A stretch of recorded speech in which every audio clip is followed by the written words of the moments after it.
Visakha steel plant ప్రైవేటీకరించే అంశంలో కేంద్ర ప్రభుత్వం పునరాలోచన చేసి ఆ నిర్ణయాన్ని వెనక్కి తీసుకోవాలని సిఐటియు రాష్ట్ర నాయకులు ఉమామహేశ్వరరావు డిమాండ్ చేశారు. స్టీల్ ప్లాంట్ ప్రైవేటీకరణ నిర్ణయాన్ని ఉపసంహరించుకోవాలని డిమాండ్ చేస్తూ మంగళవారం కార్మిక సంఘాలు, రైతు సంఘాలు సంయుక్తంగా నిర్వహించిన ధర్నా కార్యక్రమంలో ఆయన పాల్గొన్నారు. ఈ సందర్భంగా కలిసిన మీడియాతో ఆయన మాట్లాడుతూ ఎంతో మంది ప్రాణత్యాగాలతో ఏర్పాటైన స్టీల్ ప్లాంట్ ను కేంద్ర ప్రభుత్వం ప్రైవేటీకరిస్తే వారి ప్రాణత్యాగాలకు విలువ లేకుండా పోతుందనే విషయాన్ని ప్రభుత్వాలు గమనించాలని కోరారు. ఎన్డీఏ భాగస్వామ్యంలో ఉన్న రాష్ట్ర ప్రభుత్వం కూడా ఈ అంశంలో స్పందించి కార్మికుల పక్షం నిలబడాలని కోరారు. ఈ సమావేశంలో ఏఐటీయూసీ రాష్ట్ర నాయకులు రాధాకృష్ణమూర్తి, రైతు సంఘం నాయకులు అజయ్ కుమార్, కోట మాల్యాది, అంజిబాబు, అరుణ్ కుమార్, పలువురు సంఘాల నాయకులు పాల్గొన్నారు. కె ఉమామహేశ్వరరావు, రాష్ట్ర కార్యదర్శి, సిఐటియు ఆంధ్రప్రదేశ్ కమిటీ. కేంద్రంలోని మోడీ ప్రభుత్వం మూడోసారి సంకీర్ణ ప్రభుత్వం ఏర్పాటు చేసినప్పటికీ తను పూర్తి బలంతో ఉన్నట్టుగా, సొంత పార్టీ ప్రభుత్వం నడుస్తున్నట్టుగా వ్యవహరిస్తూ మన రాష్ట్రానికి తీరని నష్టం తీసుకొస్తూ ఉంది.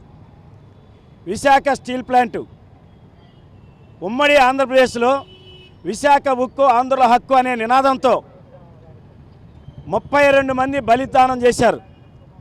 కమ్యూనిస్టులు 65 మంది ఎమ్మెల్యేలు, ఎంపీలు రాజీనామా చేస్తే వచ్చినటువంటి విశాఖ ఉక్కుని ఈరోజు తన తాతగారి ముల్లిలాగా మోడీ ప్రభుత్వం ప్రైవేటీకరించడానికి, అమ్మేయటానికి సిద్ధమవుతూ ఉంది. అమ్మేయటానికి కూడా కాదు, దొడ్డిదారిన మొత్తం దీన్ని సమాధి చేయాలనేటువంటి కుతంత్రాలు చేస్తూ ఉంది. ఇటువంటి విశాఖ ఉక్కు ఫ్యాక్టరీని ప్రైవేటీకరణ చేయొద్దు, కార్పొరేట్లకు అప్పచెప్పొద్దు, ప్రభుత్వ రంగంలోనే ఉంచాలని గత 1400 రోజుల నుండి కూడా ఆందోళనలు జరుగుతున్నాయి. ఈ రాష్ట్రంలో కూడా గత 4 సంవత్సరాల నుండి ఆందోళన పెద్ద ఎత్తున జరుగుతూ ఉన్నాయి. అయినా సరే అప్పుడున్నటువంటి ప్రభుత్వం కానీ ఇప్పుడు వచ్చినటువంటి ప్రభుత్వం కానీ స్పందించడం లేదు. పైగా కేంద్ర మంత్రి వచ్చి ఒక ప్రకటన చేస్తాడు, మేమేమి దీన్ని ప్రైవేటీకరణ చేయబోవటం లేదు, అటువంటి ప్రతిపాదనలు లేవని. సాయంత్రానికి అదేమి లేదు, ఆయన చెప్పింది కరెక్ట్ కాదు, ప్రైవేటీకరణ ప్రతిపాదనలు ఉన్నాయని ఇంకొక ఆయన చెప్తాడు. అదే రోజున బ్లాస్ట్ ఫర్నేసుల్ని పని ఆపేస్తారు. ఇప్పటికి మొత్తం 3 బ్లాస్ట్ ఫర్నేసులు ఉంటే 2 ఫర్నేసుల్ని పని ఆపేశారు. 500 మంది ఎంప్లాయీస్ని వేరే కంపెనీకి తరలిస్తున్నారు. 2500 మంది ఉద్యోగస్తులకి విఆర్ఎస్ ఇచ్చి పంపించేటువంటి ఏర్పాటు చేస్తున్నారు. ఇవన్నీ దేనికి సూచన అంటే ఈ ఉక్కు ఫ్యాక్టరీని ఏదో ఒక విధంగా నష్టపరిచి, ఇది పని చేయటం లేదని అనిపించి బలహీనపరిచి అవతలి వాడికి కార్పొరేట్లకు అప్పచెప్పడానికి చేస్తున్నటువంటి కుట్ర.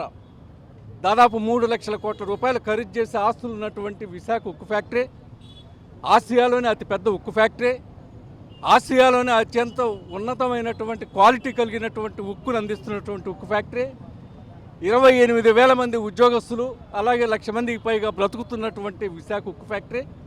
దీన్ని ఏం చేయదలుచుకున్నారు అనేటువంటిది ఇప్పటికీ 4 సంవత్సరాల నుండి ఆందోళన చేస్తూ ఉన్నా ఏమాత్రం కూడా పట్టించుకునేటువంటి పరిస్థితి కనపడుతూ ఉంది. ఈ రాష్ట్రంలో చూస్తే వీళ్ళకి రాజకీయాలు తప్ప రాష్ట్ర ప్రయోజనాలు కనిపించడం.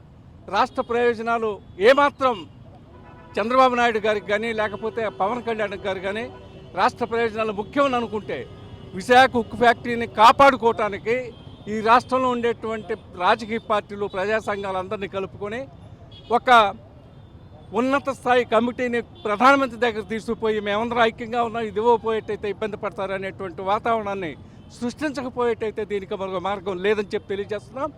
భవిష్యత్తులో తక్షణమే రాష్ట్ర కేంద్ర ప్రభుత్వాలు పట్టించుకొని విశాఖ ఉక్కు ఫ్యాక్టరీ హామీ ఇవ్వకపోయేటైతే తప్పనిసరిగా భవిష్యత్తులో అన్ని కార్మిక సంఘాలు, రైతు సంఘాలు కలిసి, ప్రజా సంఘాలు కలిసి పెద్ద ఎత్తున ఉద్యమించాల్సి వస్తుందని చెప్పి హెచ్చరిక చేస్తున్నాం.